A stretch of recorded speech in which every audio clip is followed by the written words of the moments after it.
Hello student. In our previous lecture, we have discussed about properties of solution, how the solution are prepared and how the solute and solvent mix together to form a solution. Again, what are a dilute solution and concentrated solution. So in this our lecture, we will see how the properties are classified into extensive properties and intensive property. So let us see the chart which will show some properties which are classified as extensive properties or intensive properties.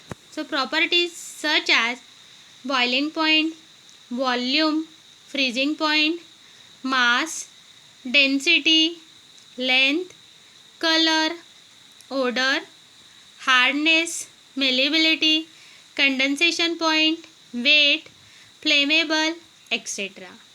Now among these properties, volume, mass, length, weight are come under extensive properties, whereas properties such as boiling point, freezing point, density, color, hardness, condensation point, flammable are come under intensive properties.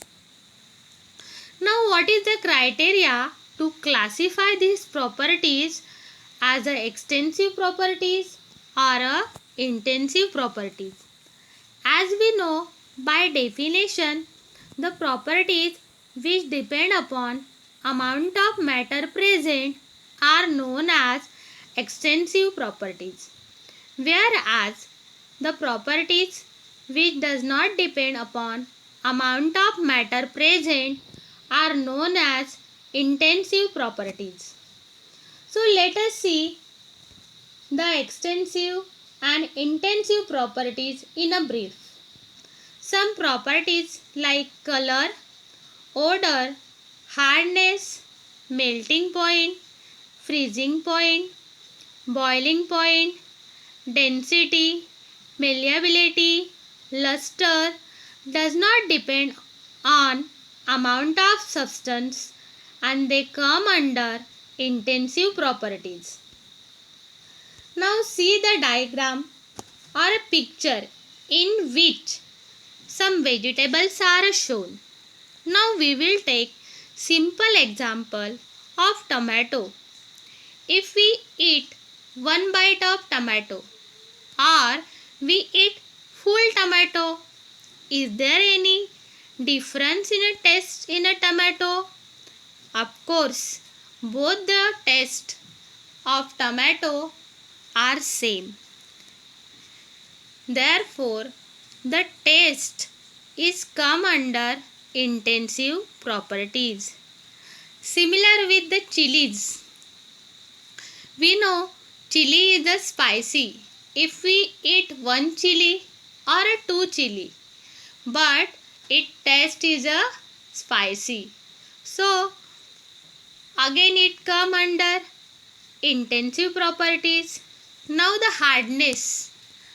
Now we will take the example of hardness of a carrot.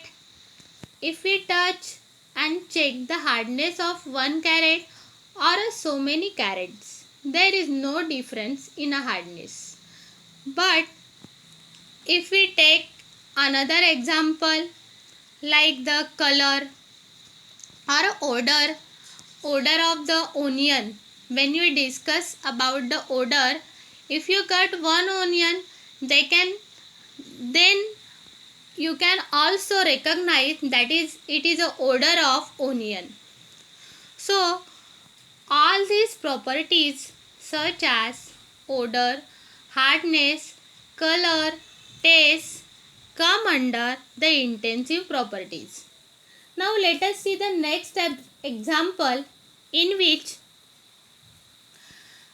2 glass of water, first contain 100 ml of water, second contain 50 ml of water. If we take boiling point, both the water boils at a same temperature. So the boiling point is not depend upon amount of substance present. When we talk about the density of the both the water is a 1 gram per ml. Again, just like the condensation point, flammable, all are come under intensive properties because they does not depend upon amount of matter present. Let us see in a brief extensive properties. Properties that does depend on amount of matter present are known as extensive properties. Mass, weight, volume and length, etc.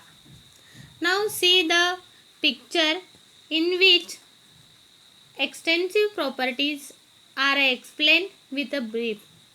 First, volume.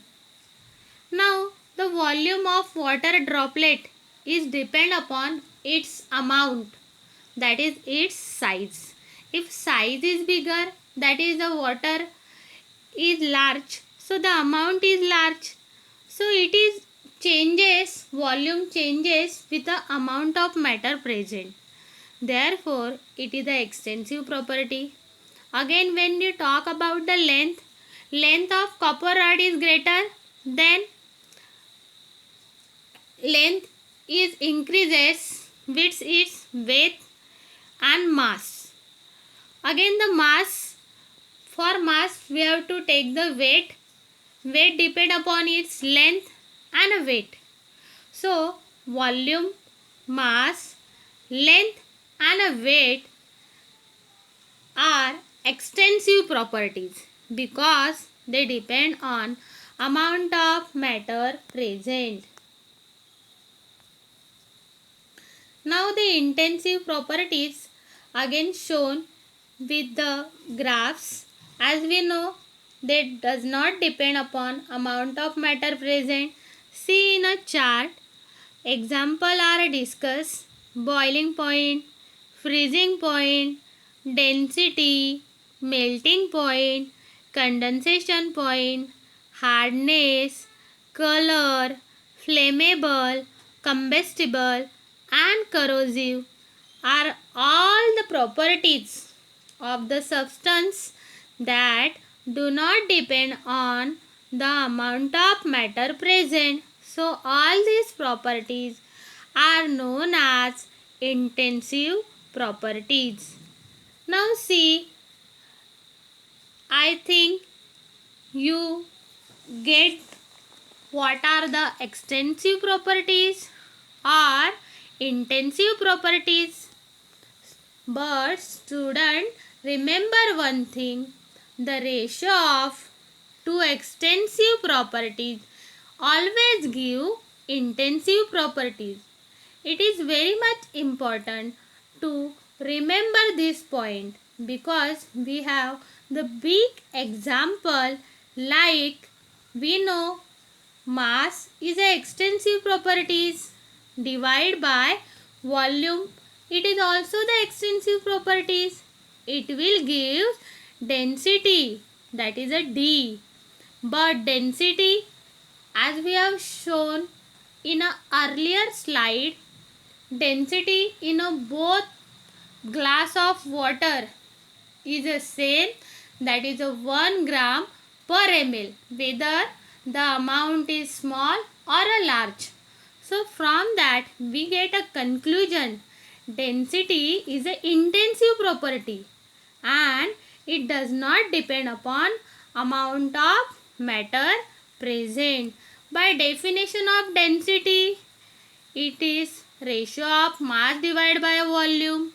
Mass and volume extensive properties, but density is intensive property. So student, I hope in today's lecture you are getting how the properties are classified into extensive properties and intensive properties. In our next lecture, we will see about the vapor pressure and their extension part. So please check the next link. Thank you.